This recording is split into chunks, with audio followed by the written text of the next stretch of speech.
ഇന്ന് ഞാൻ ഉറക്കത്തിൽ നിന്ന് എണീറ്റപ്പോൾ തൊട്ടിട്ട് വല്ലാത്തൊരു മൂഡ് ഓഫ്. കാര്യം എന്താണെന്ന് ആലോചിച്ചിട്ട് എനിക്ക് ഒരു ഐഡിയയും കിട്ടുന്നില്ല. പിന്നെ മനുഷ്യനല്ലേ, ഇടയ്ക്കിടയ്ക്ക് ഇങ്ങനെയൊക്കെ സംഭവിക്കുമല്ലോ. അതവിടെ നിൽക്കട്ടെ. ഞാൻ വിചാരിച്ചു എൻ്റെ സ്കിൻ ഒന്ന് കെയർ ആക്കാന്ന് കേട്ടോ. അതിന് വേണ്ടിയിട്ട് ഹിബിസ്ക് എന്ന് പറയുന്ന ബ്രാൻഡിൻ്റെ ഈ ഒരു 100% നാച്ചുറൽ ആയിട്ടുള്ള കസ്തൂരി മഞ്ഞൾ പൗഡർ കേട്ടോ എടുത്തിട്ടുള്ളത്. ഇതിൻ്റെ മണം അടിച്ചപ്പോൾ തന്നെ എൻ്റെ പകുതി മൂഡ് ഓക്കെ ആയിന്ന് കേട്ടോ എനിക്ക് തോന്നുന്നത്. ഞാൻ കുറച്ച് കേടിനകത്തോട്ട് ഈ ഒരു പൗഡർ മിക്സ് ആക്കിയിട്ട് ഇത് ഫേസിൽ അപ്ലൈ ചെയ്ത് കൊടുക്കാന്ന് കേട്ടോ വിചാരിക്കുന്നത്. നമ്മുടെ സ്കിൻ ടൈപ്പിനനുസരിച്ചിട്ടുള്ള ഇൻഗ്രീഡിയൻസ് ഏതാ ആഡ് ആക്കാനുള്ളതെന്നൊക്കെ ഉള്ളത് ഇതിൻ്റെ ലേബിളിൽ തന്നെ മെൻഷൻ ചെയ്തിട്ടുണ്ട്. അപ്പോൾ അതിനനുസരിച്ചിട്ട് വേണം നമ്മൾ ചൂസ് ചെയ്യാനായിട്ട് കേട്ടോ.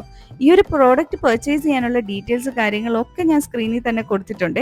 നിങ്ങൾക്കൊരു കാര്യം അറിയാമോ, ഈ ഒരു കസ്തൂരി മഞ്ഞളിൽ നമ്മൾ യൂസ് ചെയ്യുന്ന നമ്മുടെ നയാസിമിൻ്റെയും സാലിസിക്കിൻ്റെയും വൈറ്റമിൻ സിയുടെ ഒക്കെ ബെനിഫിറ്റ് ഉണ്ടെന്ന് പറഞ്ഞാൽ വിശ്വസിക്കാൻ പറ്റുമോ? ഗൈസ്, വിശ്വസിച്ചേ പറ്റുള്ളൂ. ഇനി ഒരു 20 മിനിറ്റ്സ് വെയിറ്റ് ചെയ്തതിന് ശേഷം നമുക്ക് വാഷ് ചെയ്ത് നോക്കാം. സത്യം പറഞ്ഞു കഴിഞ്ഞാൽ എനിക്കൊരു ഇൻസ്റ്റന്റ് ഗ്ലോ കിട്ടിയ പോലെയും പിന്നെ സ്കിന്നിന്റെ ടെക്സ്ചർ ഒന്ന് ചെറുതായിട്ട് മാറിയ പോലെയൊക്കെ തോന്നുന്നുണ്ട്. ഡെയിലി യൂസ് ചെയ്യുകയാണെങ്കിൽ നല്ല റിസൾട്ട് കിട്ടും.